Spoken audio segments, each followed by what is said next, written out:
From lovely Maple Grove, Minnesota, and sixfootmama.com, this is Still Growing with Jennifer Ebling. Still Growing is a gardening podcast dedicated to helping you and your garden grow. Hi there, everyone, and welcome to Still Growing, and thank you for listening. I'm your host, Jennifer Ebling. It's so great to be here with you today. It's going to be about 45 degrees for a high today in lovely Maple Grove, Minnesota, and the kids are on spring break. It's official, so we are tickled to death. We're not going anywhere this week. We're staying home, and we're doing things like sleeping in, like trying a new breakfast cereal, watching movies, playing basketball outside, and going to our local community center to swim. So it is just the perfect thing for our crew here just to have a very restorative, low-key week. I know for myself, I'll be doing a little bit of spring cleaning here and trying to get caught up on getting the kids ready for their very last quarter of school.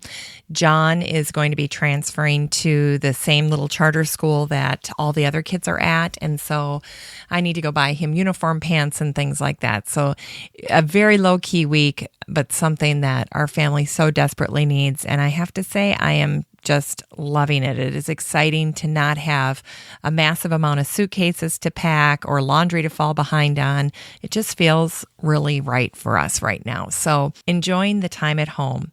I have a fantastic show for you today. I'm interviewing Julia Coffey, and I want to give a special shout out to her friends and family who might be listening to the show this week as a result.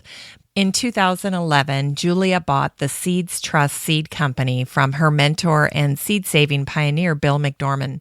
She's passionate, eloquent, and a yoga teacher to boot, and her deep love for nature inspires her every single day, and it comes through in this interview. So if you've never given seeds much thought, your appreciation, wonder, and regard for seeds is about to change.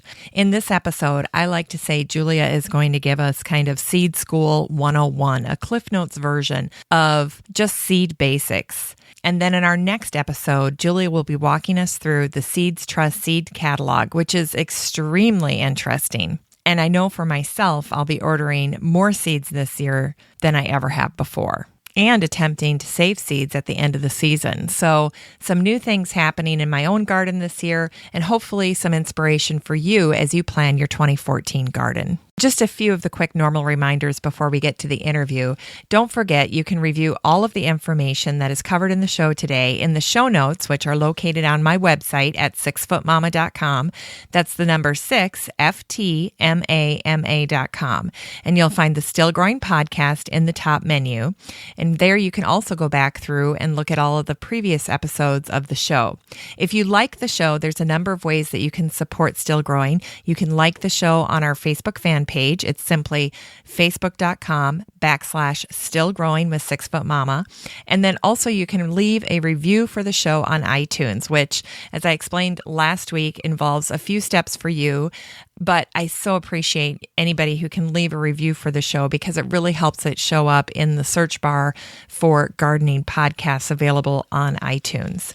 Well, that's it for housekeeping. Now let's listen to my interview with the inspiring and eloquent Julia Coffey.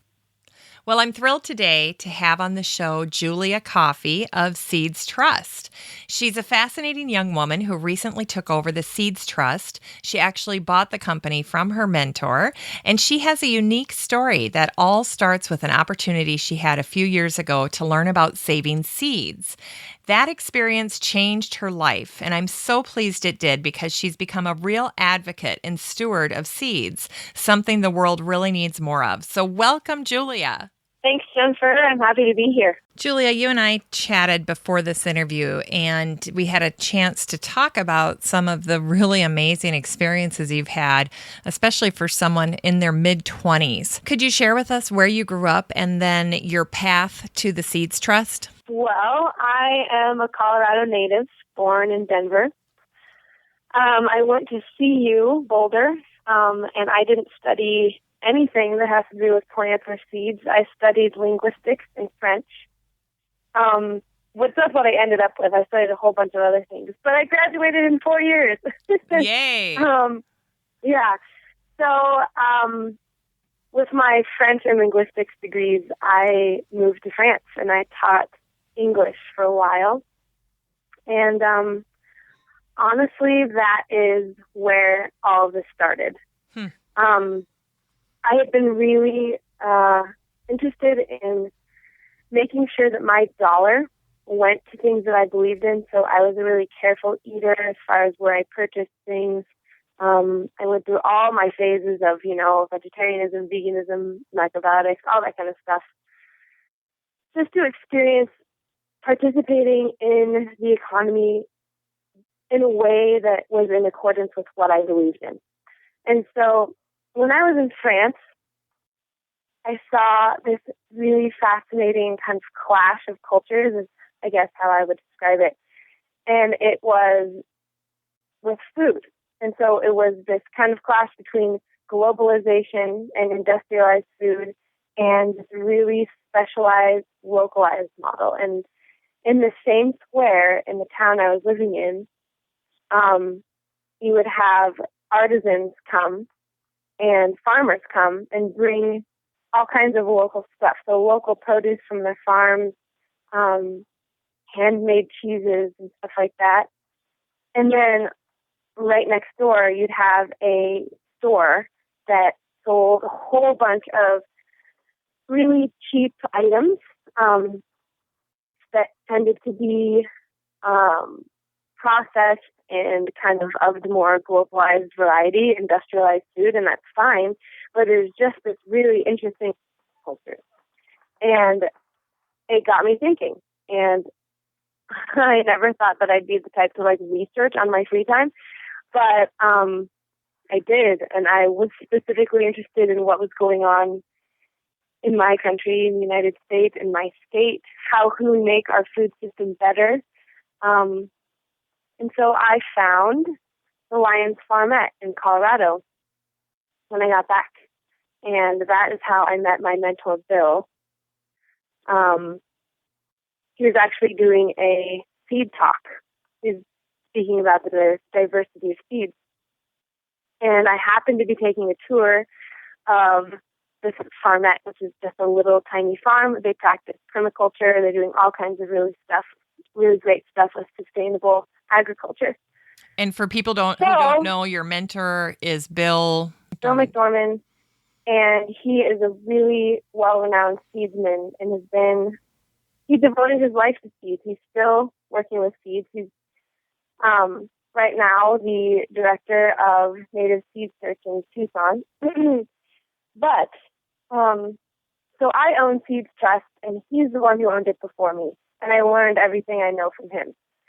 So I met him on my kind of quest to find cool stuff going on.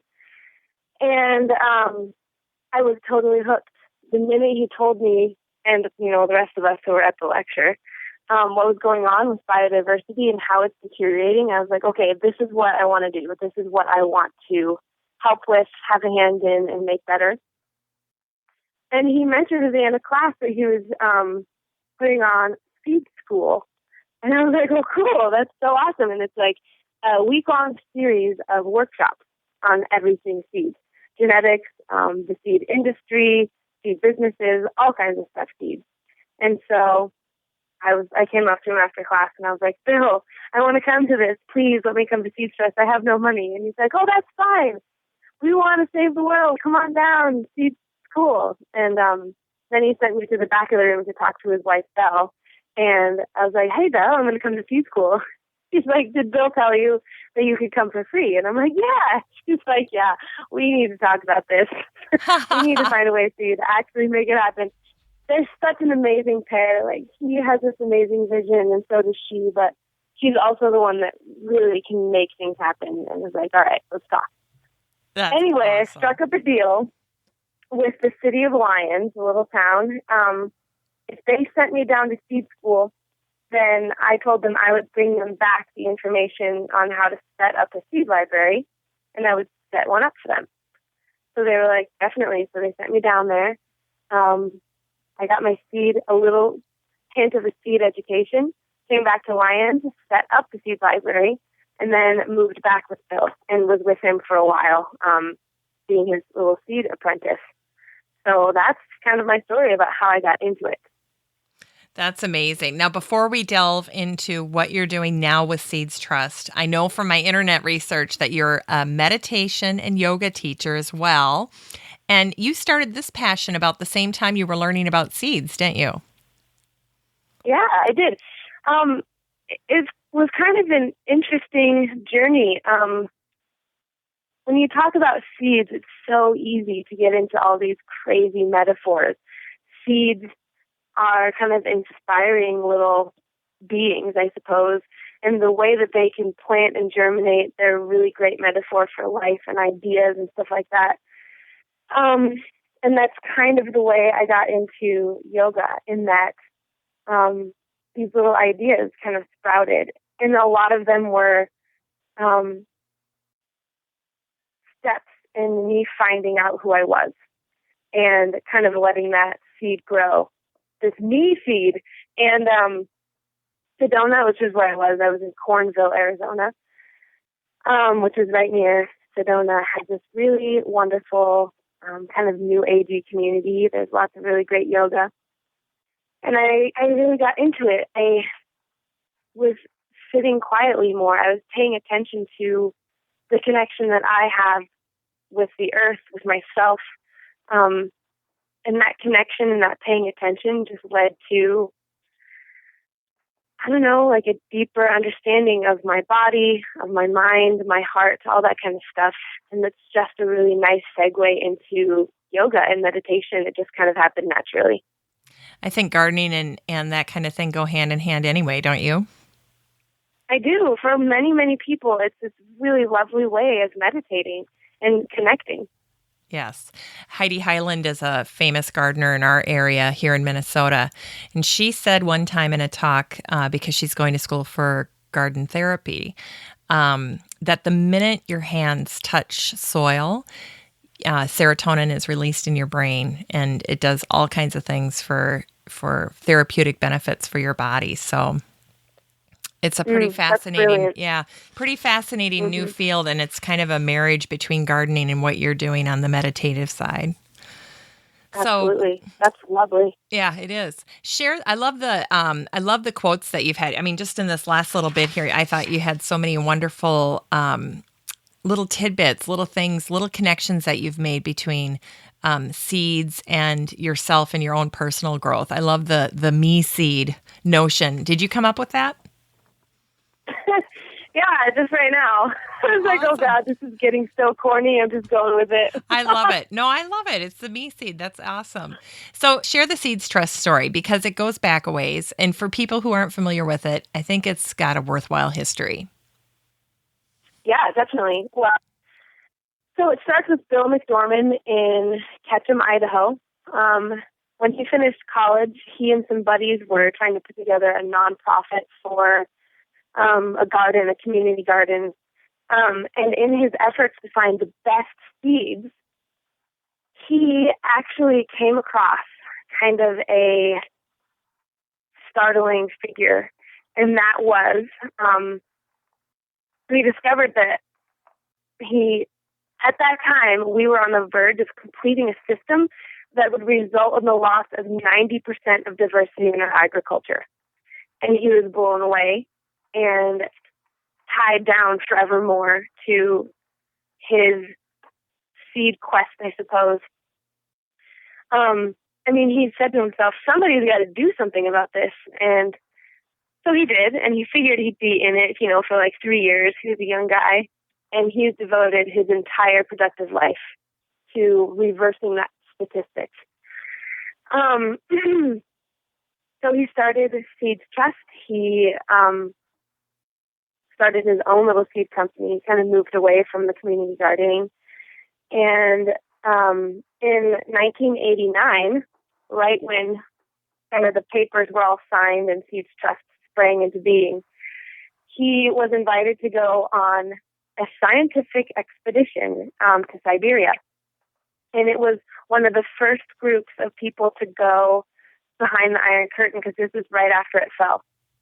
And he was going there to look for seeds and see what was going on in the seed world. At that point in time, we had done a lot of patenting, a lot of searching the world for seeds to patent.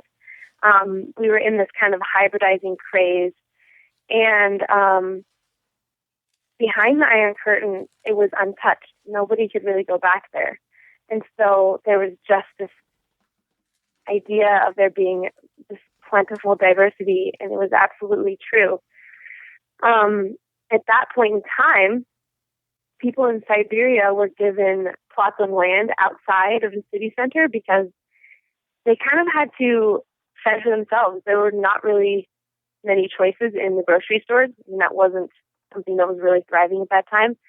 So people on the outskirts of town had these little plots of land, and they were gardening like crazy. They had these little huts that they put together, these little houses, these garden sheds, and then they would grow and grow and grow all kinds of these incredible varieties of all kinds of vegetables and stuff, and they were all competing with each other to have the most flavorful tomato or the most beautiful zucchini or whatever it was they were growing, and everyone had a different variety. And then at the end of the season, they'd bring all of their harvests together, and they'd have a seed swap. They would share. They'd have their little contests, and there would be the winner of the tastiest, whatever it was. And Bill was able to kind of participate and see all of this. And at one of these feasts, his interpreter came up to him and said, "Bill, there's a man named Sasha, and he has this delicious tomato. It's won all the time for best tasting. It's super early. It's incredible. And he wants to give you some seeds if you want some." And Bill was like, "Oh my gosh, absolutely. I would love these seeds. What an amazing gift." And so Sasha nodded his head, turned around, and he left. And Bill thought, all right, cool, he's going to go get the seeds. Well, he never came back. And the next day, in the afternoon, they're all getting ready to leave. And Bill said to his interpreter, he was like, "Well, I'm really disappointed Sasha never came back. I kind of had my heart set on sharing those seeds." And his interpreter was like, "Yeah, there was a misunderstanding because he's coming back. He just lives 35 kilometers out of town. It takes him 8 hours to walk there. And when you said you wanted the seeds, he turned around and he walked 8 hours. He probably rested." Yeah. And then he turned right back around and came, and he's like, you should see him coming down the street in a few minutes." And sure enough, there Sasha comes, having walked 8 hours from his home to give Bill these tomato seeds. And they are Sasha's Altai from the Altai mountain range. And that's kind of our famous seed. And that sharing of seeds, like that kind of connection, is one of the reasons why Seeds Trust exists. We still have Sasha's Altai. It's one of our favorites. And it's an honor, really, to be able to share it with people and bring it back. That is just a fantastical story. It sounds like a movie, doesn't it? It totally does. And that's how Bill's life is. It's just like one movie scene after another, and he's got such an amazing heart. He's got an amazing vision, and he's such a genius. He's an incredible seedsman. So that was his kind of journey with Seeds Trust.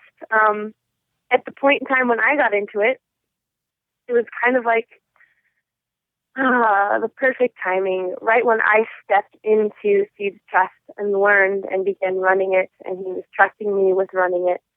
He and his wife, Belle, got the opportunity to go to Tucson and co-direct a nonprofit called Native Seed Search. And that deals with a lot of, first of all, it's a seed bank, and they deal with a lot of native populations and native seeds. And now they have a really great farm and all kinds of stuff at store. So they kind of breathed some fresh life back into that nonprofit. But they had to let Seeds Trust go. And so he kind of, bequeathed it to me. And I'm honored to carry on the tradition and the vision and all the activism that comes along with Seeds Trust.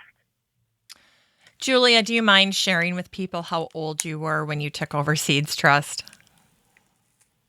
When I signed the papers to own Seeds Trust, I was 24.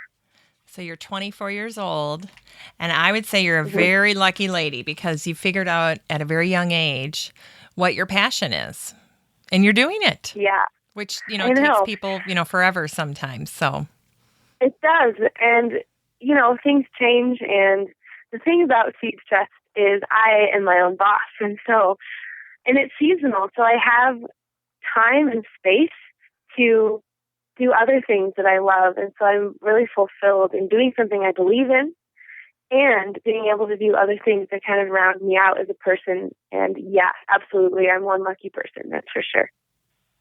That's amazing. And, it also kind of speaks to your mentor, too, that he could look at someone regardless of age and just trust that this young person is going to take my baby and do great things with it, right? Yeah, absolutely. Yeah, like I said, I'm so honored by it. And his mentorship has been one of the most important things in my life. And we had this connection that allowed us to really trust each other and be able to take the next step in both of our lives. So for me, that was stepping into Seeds Trust. And for him, it was stepping into Native Seed Search. So we just really were able to support each other in the next step. Now, you really can't talk about seeds without using the term biodiversity, and it's coming up as a major concern.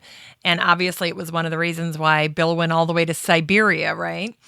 Absolutely. Can you share with people what the term means and what it means for seeds and what we grow today? Because you're very aware of the situation, and obviously Bill is very aware of the situation, but I don't know that a lot of people understand that we all need to feel a sense of urgency when it comes to our seeds. That's absolutely right. I mean, I couldn't have said it better myself. The situation with our biodiversity is one of the most important issues any of us could be talking about, thinking about, participating in, because that's our lifeline. So when I say biodiversity, I'm talking about biological diversity, and that references really all the organisms on Earth. It includes all the species. It talks about really genetic diversity all over and in our ecosystem. And Genetics 101 is you're only as strong as your genetic diversity. An ecosystem is only as strong as its genetic diversity. And so the scary thing at this point in time is I mentioned earlier that the statistic Bill came across is that we were in danger of losing 90% of our biodiversity in agriculture. Well, the Center for Biodiversity just said in an article for National Geographic that we've now lost 96% of diversity in agriculture. Huh. And what that looks like is, 75% of our calories now come from 4 crops worldwide. This is worldwide 4 crops: wheat, rice, corn, and soy. Say that again. What are they? What are the 4? Wheat, rice, corn, and soy are the 4 major crops that we get 75% of our calories from. That's kind of scary because Mother Nature never puts all of her eggs in one basket, and we've kind of done that. And we really rely on the richness, genetic richness, as far as plants go, in order to combat climate change, diseases, pests, all that kind of stuff. There's all kinds of things that can affect crop production. And it happens in nature, but in nature we have such an incredible diversity of plants. And in an ecosystem, you never have one plant crop all at the same time. It's a mixture. The closer we can get to that model, the safer we are. That's the one that's going to last a long time. Those are the ones that are the most resilient to whatever comes up. And so when we monocrop an entire space, an entire globe, we have put up one after another all of these resources, these genetic resources. We pull from wild natives, we pull from heirlooms and land races, these resilient and resistant genes, and we plug them into this system, this monocropping system, and we're just putting them on the line of fire one after another. It's really not that hard to bypass one genetic modification for, for instance, a pest or a disease. And in nature, there's so much complexity as far as resilience goes, and we haven't quite been able to remodel that the way nature does. And so we're depleting our resources for resilience, and it's scary, and it's something that we need to recognize and participate in. 10,000 years of people taking part in what helps us survive, saving a seed, replanting it, picking the best, saving those seeds, replanting it, and we've lost all of that in pretty much a decade since industrialization, since the Green Revolution. So it's time to rejoin the ritual, plant your own garden, start making your own variety, something that is, save your own seeds so the seeds respond and they begin to adapt to your specific bioregion, your backyard, and it might even be different than your neighbor's, soil, all kinds of stuff. So we just need to contribute. We need to take part and we need to care. Wow, well said. That really leads to a big component, something that you're passionate about that goes along with Seeds Trust, and that's the advocacy piece, right? The educational activist side of your business. And clearly, from everything you've just shared, that component is so important. So can you crystallize for us, what is the Seeds Trust platform? What does Seeds Trust stand for? And what's important to you at Seeds Trust as a result? Definitely. So rejoining the ritual saves seeds. And I know that that's kind of counterproductive as far as having a successful business model when you're encouraging people not to come back. Yeah. But, there are some things that are more important and larger than my quarterly profit. And that is something that has really gotten in the way of everybody. I mean, a lot of this stuff that I'm talking about comes from large agribusiness, and they're concerned about the quarterly profit. That kind of idea does not serve. And so for Seeds Trust, the most important thing we can do is take a personal responsibility, take a personal choice, save seeds, become aware, ask questions, get educated, I suppose. Just find the connection with the seed. Seeds are kind of, not a lot of people think about seeds. I mean, we think about our produce, we buy it already grown. We think about organic farms and stuff like that, but this seed is such an incredible start. It matters so much. I mean, if I'm going to crystallize anything about Seeds Trust, it is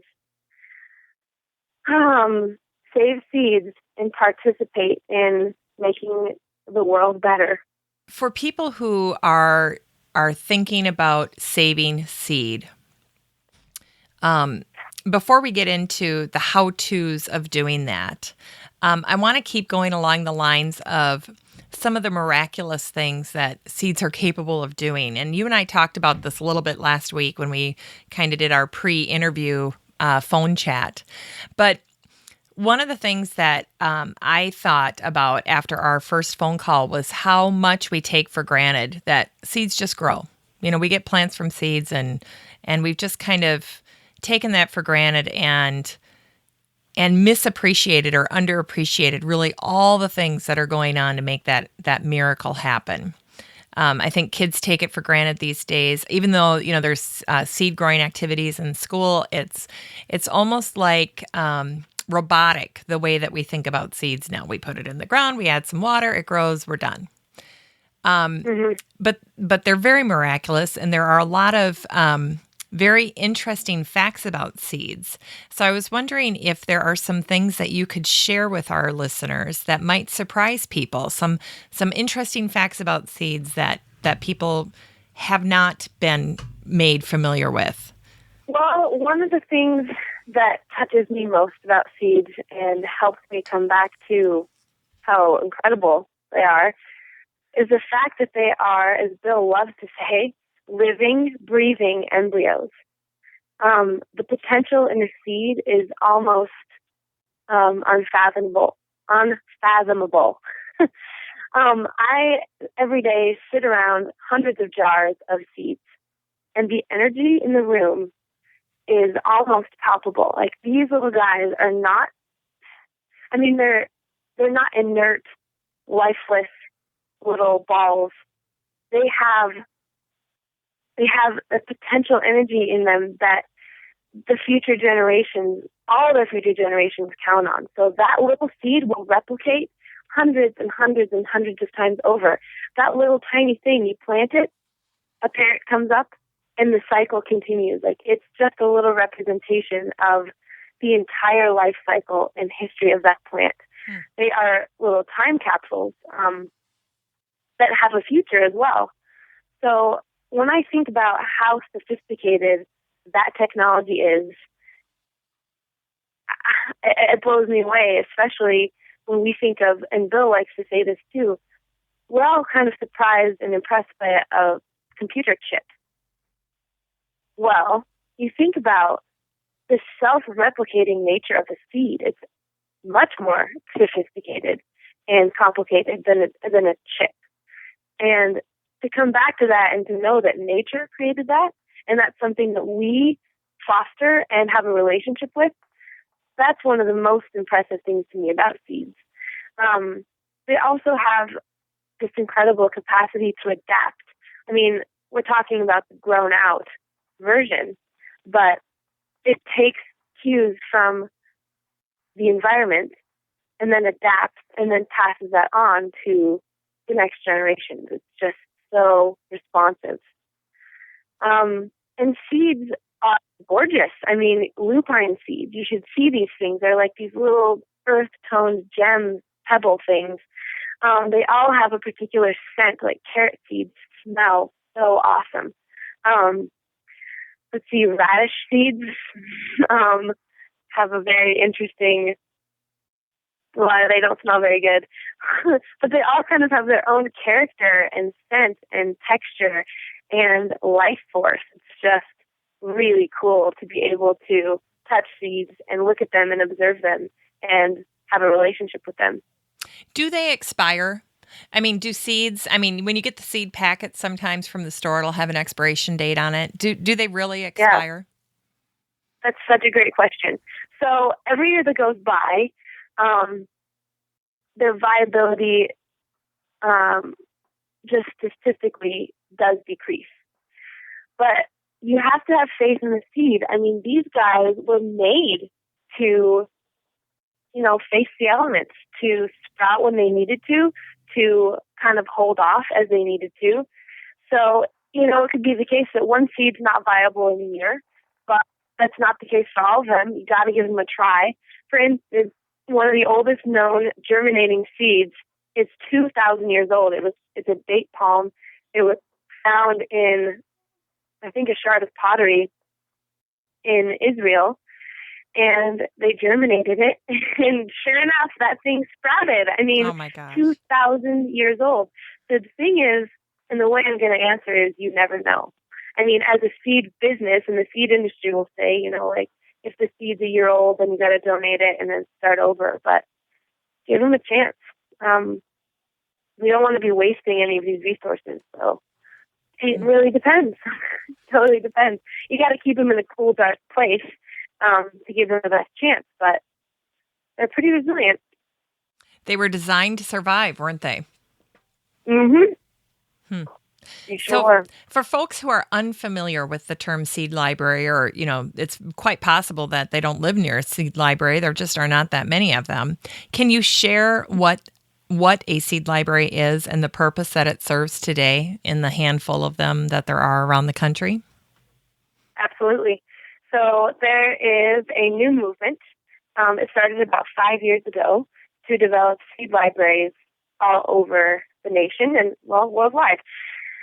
As kind of a response to globalized industrial seed production, this was an answer. It was kind of like, let's get our communities together and start fostering varieties that are well suited to us personally where we are. So a seed library is very much like what it sounds. So in the normal library, you go and you check out a book and you read it and you bring it back.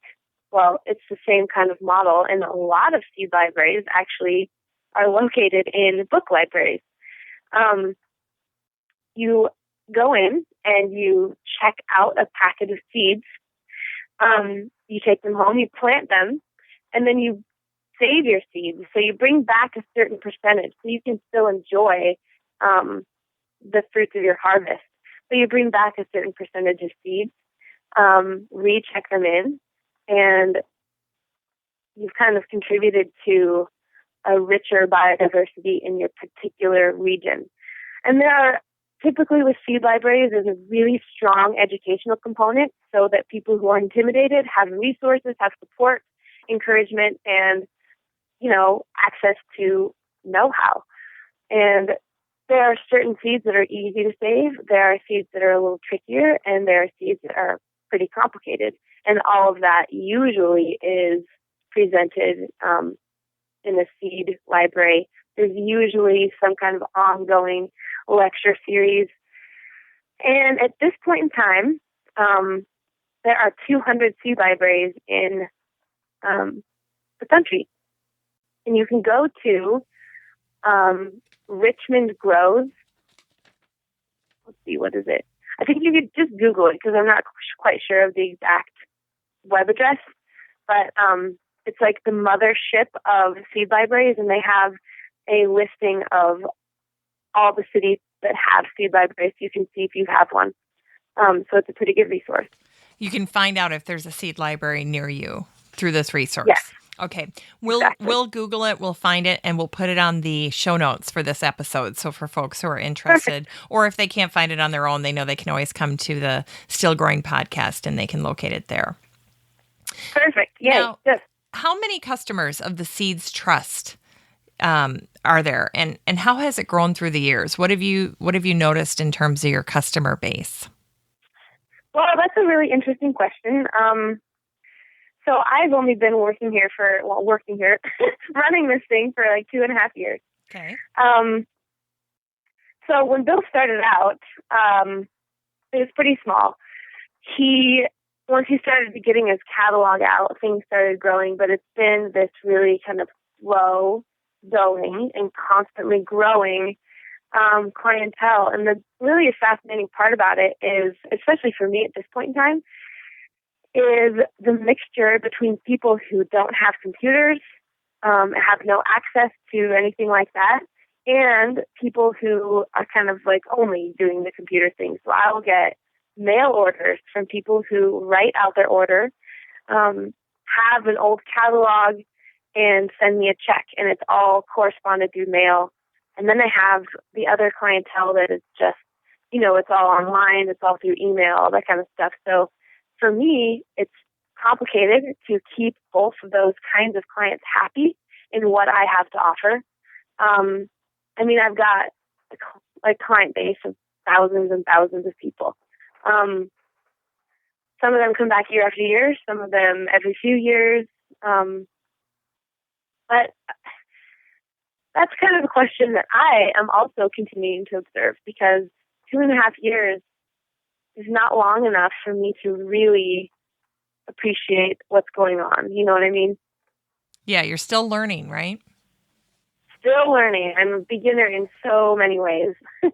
So one thing that I do love about people and my customers is how into it they are. They say thank you when they order. They write me notes. They want to be connected, and they appreciate the effort that Seeds Trust is putting out. They appreciate the message, and they want to participate.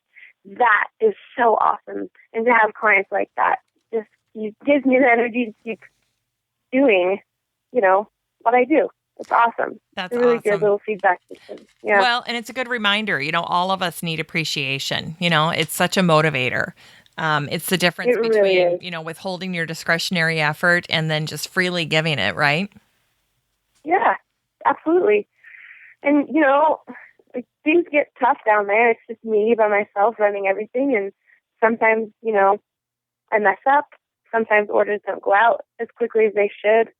And when you get a kind word and acknowledgement for, a vision that you have that people share, it's just like a breath of, invigoration, I suppose. It helps keep me happy and motivated. Absolutely. Now, do you get customers that bring you seeds from plants in their garden or, say, for example, from the kooky neighbor down the street? And then if you're getting that, then what do you do with them? Yeah. Okay. So, my kooky neighbors tend to be from different states who love to correspond via mail. And I get awesome notes and packets of seeds saying, I found this variety. This is my favorite variety. I don't know if they're calling for stewardship or they want to share. Maybe it'll go in the catalog, but they want some kind of dialogue, and I think it's incredible. So I've had like a Navajo watermelon seed sent my way, all kinds of stuff. And what I want to do is grow them out. I want to see what they are. So I have some space to be able to do that. Save the seeds, talk to the people about it. It's kind of like little experiments and friends and experiments and sharing seeds. Like the seed sharing culture is really important, and it's strong too. Like you can get connected into it. People are swapping seeds all the time. That kind of mentality and that kind of structure is going to be increasingly important as we go forward. So I try to participate to keep it strong. And to have a hand in it as well. So you feel a little bit of an obligation then probably, right? When someone sends you a seed, you do have to grow it to know for sure, well, this is what it is, right? As far as confirming it is what it is, if I'm coming at it from a business perspective, yes. But if I'm coming at it from a seedsman perspective and just a curious person, it doesn't have to be like, I need to verify. It can just be, somebody sent me the seed. It's a precious gift. I do feel obligated to keep it going or pay attention to it. It's kind of like people are trusting you with something they care about. So that's kind of the energy that I get, and I want to respect it. So, yeah. We had a chance to talk briefly last week, and you were explaining the process of adapting seeds to your high altitude growing environment. And that was exciting to me because I guess I never really put much thought into how you adapt a plant to a different climate, different zone, what have you. Do you want to share that process with folks so they can appreciate the time and attention and devotion that takes? Yeah. So seeds are slow.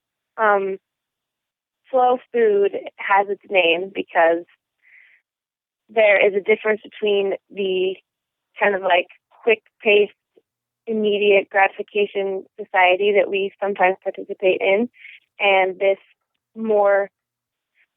truer kind of version of how life unfolds. And seeds are both slow and incredibly quick as far as adapting. So we're talking about seasons, right? So these seeds need time to be planted, to germinate, to live, to respond to the environment, and then have their seeds. So if you're going to adapt a variety, you need some time to do it. You need it to be able to thrive in its full season. At the same time, seeds respond to the environment right away. You might see a difference in the next generation of seeds. So, when we want the seed tomorrow to be adapted, we need to wait a season, but at the same time, still get this awesome response from the plant itself and the seed. So I'd say go slow. If you're wanting to adapt a variety to a climate that's not at all like the one you've got, it takes more time. But little by little, say you are, at 5,000 feet and you are growing at 6,000 feet. All it is little steps. So I have growers up at 8,000 feet in West Cliff, Colorado. So we start with already kind of short season tomatoes. so that they have a chance. Always start them in a greenhouse, and then slowly expose them to elements that they can respond to and adapt to. So it's not like you're going to put out, all of your tomato seeds out in the cold, growing outside the first time around, because the success rate's probably not going to be very high. And another rule of thumb is if you are trying to adapt, then never plant your entire stock of seeds. Always keep half of whatever you have. So if you've got 50, plant 25, and then from that, half of 25, and then half of the half. You always kind of have the original with you in case you have crop failure. So never put all your eggs in one basket, and then slowly let these guys adapt. And what we were talking about was that when you're planting in a high altitude and you have success, what does that look like? Because then you're picking your best plants, right, to pull those seeds. Exactly. So it's like the longhand version of modern day hybridization. So what you're doing is you are selecting for what you want, and you are tailoring this particular variety. I mean, it's tailoring itself, but it depends on what you choose. So if you plant a few tomatoes, you're going to pick the one that maybe fruits the quickest, is the hardiest, stands the cold the best. Like, there's a lot of things you can select for, and that's where kind of the human touch comes in as far as the varieties go. But yeah, you pick for what you want, and then you save the seeds from that ideal, and then you plant from that ideal, and you are supporting those traits that get the tomato farther, if it's a tomato, say. So yeah, it's selection. It's you have a hand in selecting for what traits you'd like to support. And it's got to be so disappointing when you experience a crop failure or something unexpected that happens that prevents your plants from reaching maturity.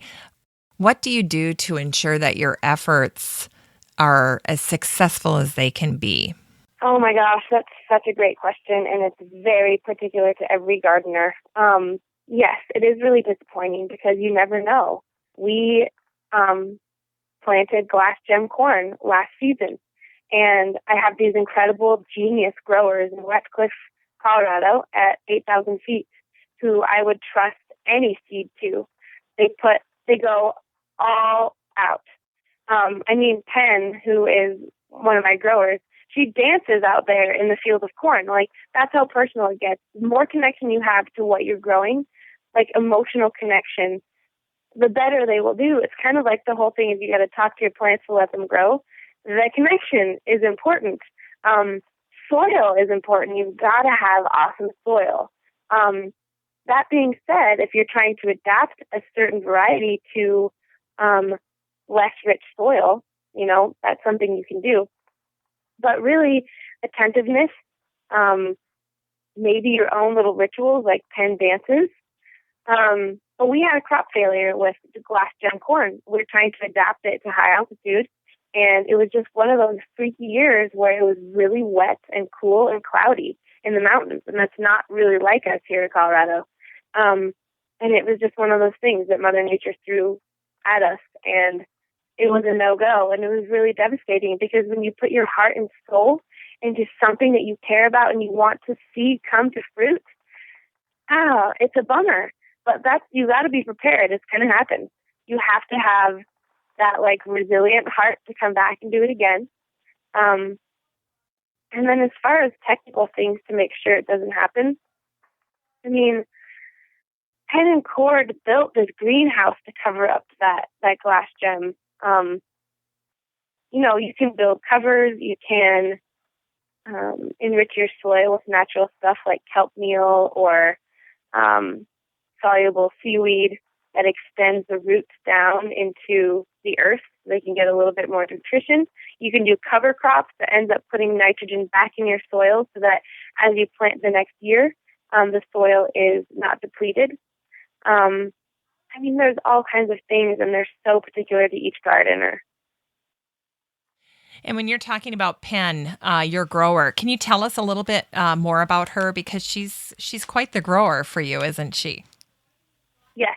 She is actually, she has grown every single variety that Seeds Trust has ever offered. She's been a Seeds Trust customer for 20 years. So way before I had any inkling of what, well, I was like 6. Julia, she's going to love hearing that you were 6. Yeah. So you got to give her full name. Penn, yeah, she's Penn Parmenter. Okay. Penn and Cord. Cord is her husband, and he is also a growing genius. Penn and Cord Parmenter, they went to Bill's first seed school. So we're seed school graduates, though different years, and that's how we got in contact. Seed school was in Arizona. Bill was in Arizona.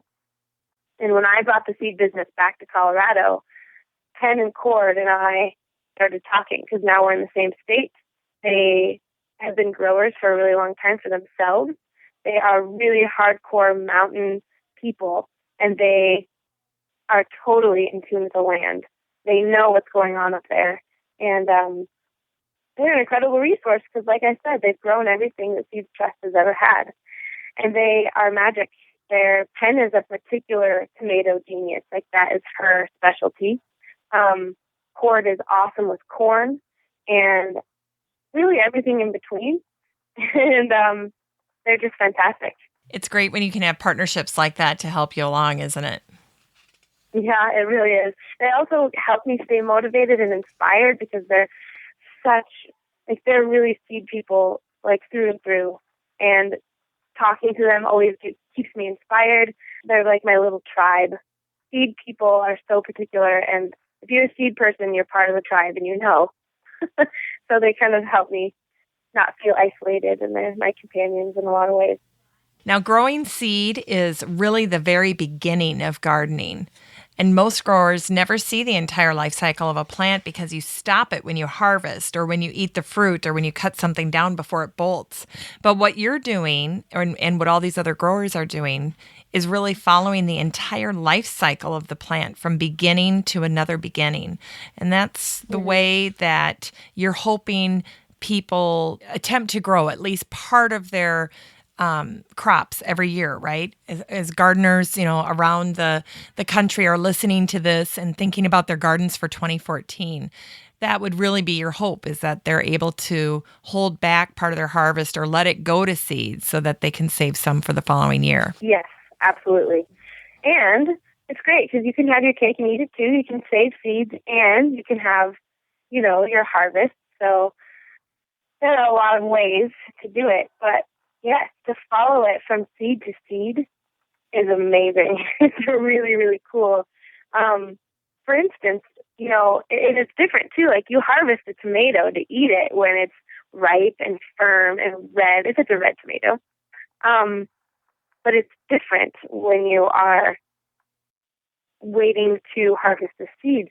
You let it go a little bit longer because the seeds need time to really mature inside the fruit. You're not going to pick it early, and you're not even going to pick it when it's perfect for eating. You're going to let it over-ripen a little bit, and that's kind of weird. And things like dill is really cool to see go to seed. You just don't really think about how it works. It's just an extra little piece of understanding as far as the whole entire life cycle of the plant and the characteristics of the plant. Dill, when it bolts, is just like crazy. It looks like this kind of like mad scientist. The dill is it's like a little oval, but it's kind of tapery and thin. And it looks kind of crazy when it grows too. Dill has a lot of like little branches, right? Well, it starts to get really tall as it bolts and kind of scraggly. And then it has these incredible seeds on the ends of them. And really, it's as simple as just kind of shaking them into a bag. But it's such a cool thing to see how you find the seed of certain varieties. It's not only is it a good thing to do, but it's a fascinating endeavor. Now, does the size of a seed necessarily correspond to the growth habit of the plant? Or are there things like, for you being around so many seeds all the time, when you look at a seed or a type of seed, are you able to say, oh, it's going to be this kind of a plant based on the size, the shape, texture, color, that kind of a thing? Well, you know that if it's a huge seed, the plant needs to be able to support that. So you'll know that it probably It's going to be a larger plant, need a little bit more room. And typically when you have a large seed, it comes from a large fruit, which means it's going to need a lot more water in order to set that fruit and let it grow. So, yeah, a lot of times you can kind of tell. You can also kind of tell if the seed is kind of dust-like and small, that there are probably a lot in a particular seed. So, like wildflowers are typically really small and hard to harvest. The smaller it is, kind of the harder it is to harvest, in my opinion. So those are kind of things you can go on. Brassicas are really interesting. They're these beautiful round seeds that turn into broccoli and kale and cauliflower and stuff like that. They kind of have the seeds, you can see in the seeds that they're related, whereas when you grow them out, it's not as obvious unless you know they're from the same family. But you can kind of tell from the way the seeds are that they're related. So that's an interesting way of classifying and kind of looking at relationships. Now, how do you stay current on your field of expertise? I mean, you've mentioned the seed school. I'm going to answer this in two different ways because for me, it's one particular way, and I'd say for people who are interested in seed saving, it's a different way. So in order for me to stay current and inspired and always educating myself, I need dialogue. I need to talk to my customers. I need to talk to Pen and Cord, and I need to read. Like, Bill is a voracious reader, and I'm always wondering what he's reading. Like right now, I'm reading a book called Seed Time by Scott Chasky, which is a brilliant, brilliant book about biodiversity. It's on the history, husbandry, politics, and promise of seeds. Seed Time. Yep, by Scott Chasky. I like to bookmark, like, say, favorite sources for seed news. I always type in keywords for things I'm looking for to stay current, or like what's going on in the seed world, like what's going on with the farming bill, what's going on with GMOs, like stay in it. A lot of my Facebook friends are seed people. They're always putting up awesome articles, keeping the seed community updated with seed libraries, all kinds of seed news. So the more you can tap into your seed community, the better. And then as far as people learning how to save seeds, there are awesome resources online. Bill McDorman wrote a seed saving booklet that we sell at Seeds Trust. You can ask your county extension agent.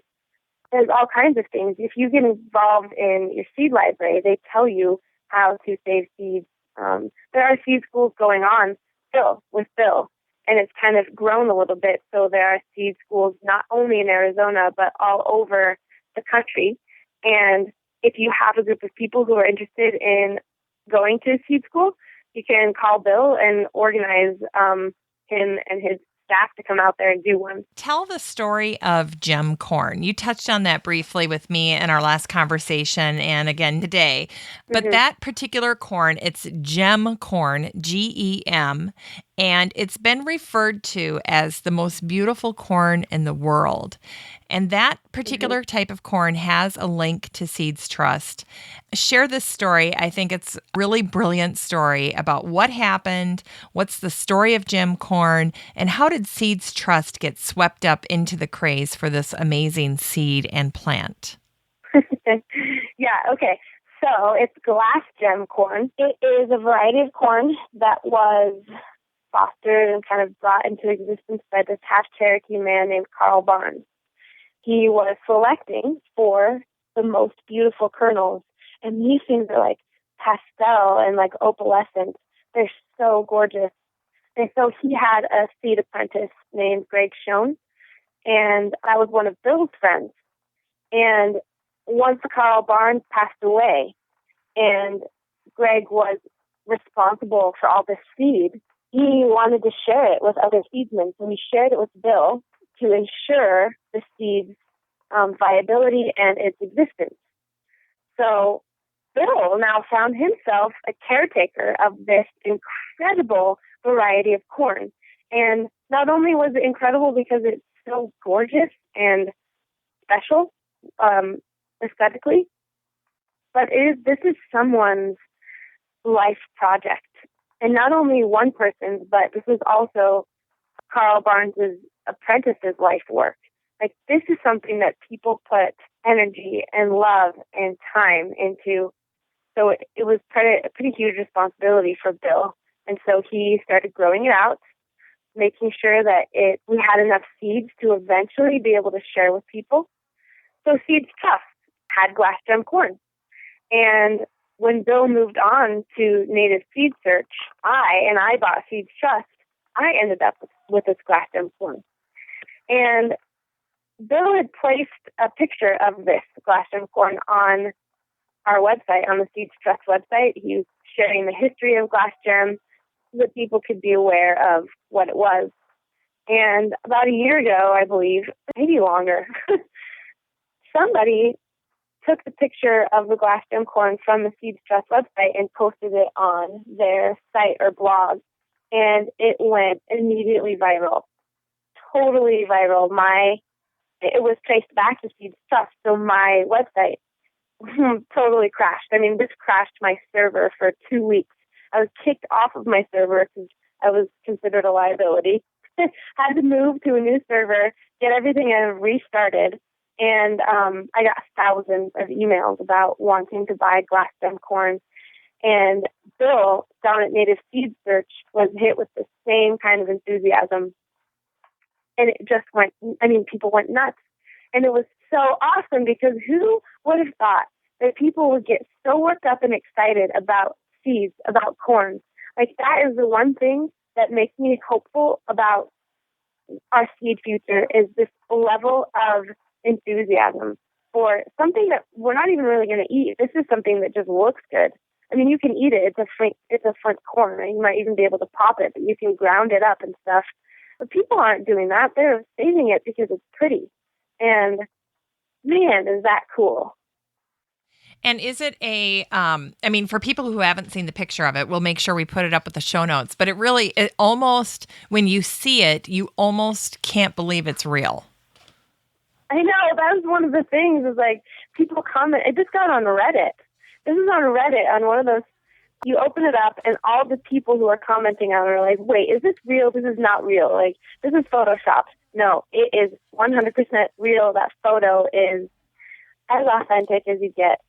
And yeah. What does it look like? When I say that, I mean, okay, so let's say you're successful growing it. Is it a hard corn? I mean, is it just like when I think of getting corn out of the field and the kernels are hard, or are the kernels soft? And then how long can I hold on to it? Do I use it in decorating my front door? I mean, what do you see or hear people doing with it? People are growing it out for decoration.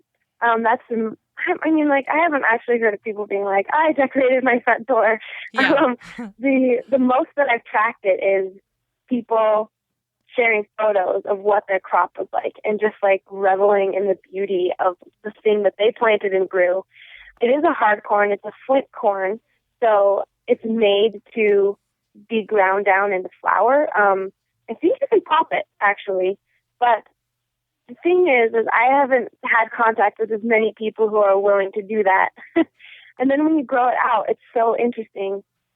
This is from Pen and Cord, because we've only tried to grow this out once, and we did have a crop failure. So I have never touched a fresh ear. I've touched all of these ears that have kind of dried out and have really, become the true seed. But, our attempt up in Westcliff, Pen and Cord can attest to this. The tassels were all different colors, like the silks and stuff. Since the corn is multicolored, so are the tassels. It's kind of subtle, but even the plant itself is really beautiful. And they are kind of pearly, like they have this like pearly swirl about them. They're green and blue. They're really strong. So they're really gorgeous. I think the reason I'm so curious about it is when you see the opalescence of some of these kernels, you think, it looks like it would be soft, to the touch. Yeah. Like it would, like you could put a fingernail into it and it would just pop right open, but. Right. That's a really interesting question. I've only seen it dried. I would imagine that it's fairly firm. But when it is dried, it's like a pearl. It's hard like a pearl. Really? Like these little opals. Yeah. Can people get a hold of it if they want it? They can get a hold of it at Seed Search. They have but we all have a waiting list, because this is not a variety that is mass produced. You know, like you can't be like, oh, I'm out of cabbage. I need to call another person who sells these seeds and re-up my stock. This is up to pretty much me and Bill, and whoever else is taking part in propagating it so that more people can have access. But the thing is with corn, you want to have a really large population that you're growing because unlike other varieties, one corn kernel does not hold all the genetics of the entire variety. So you need like 200 kernels or so in order to get the full genetic variety that is available within this particular strain of corn, Glass Gem. So the larger the population, the stronger the genetics. So, you know, when we're handing out a packet to someone with, you know, like a half ounce of kernels, you can grow it out and propagate it like that, but it's not the full spectrum of genetics. So, you know, it's kind of a tricky thing. If you're going to attempt this, you need space and you need to be dedicated to that then. If you're going to attempt this and you're growing it out to be true to the variety, you need space, you need a lot of kernels, and you need to, put your heart and soul into it. Yeah.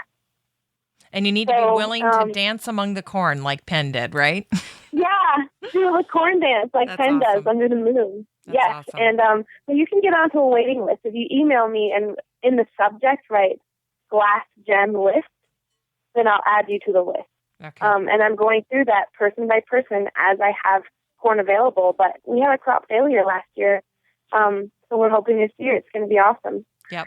But it's going to be slow for people who want it. I mean, I know people are buying it and then putting it up on eBay. Like, there's all kinds of crazy stuff going on. But follow it because it's an interesting story, but there's not a lot. Yeah, worth waiting for, right? Yeah. Hey there, everyone. That's it for our show today. I want to thank Julia Coffey of Seeds Trust for being my guest, and she'll actually be back with us for our next episode, and she's going to give us a guided tour of the Seeds Trust seed catalog. So if you've ever wanted an expert to sit beside you as you flip through a seed catalog, that's exactly what's going to happen next week.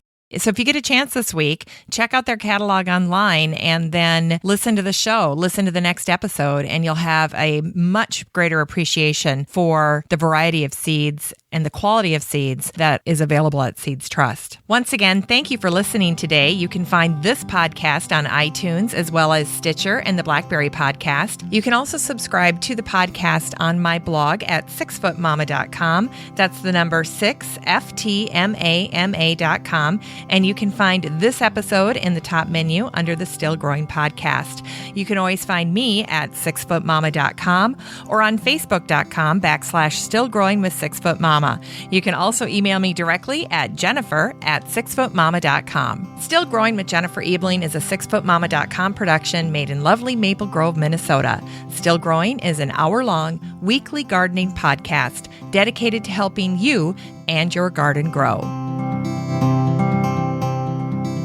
Well, for the extra feature at the end of the show today, I have a recording of my husband who was quizzing our oldest boy, Will, and our youngest boy, John, on the Gopher basketball team roster. Because, of course, we are all caught up in Golden Gopher basketball fever here.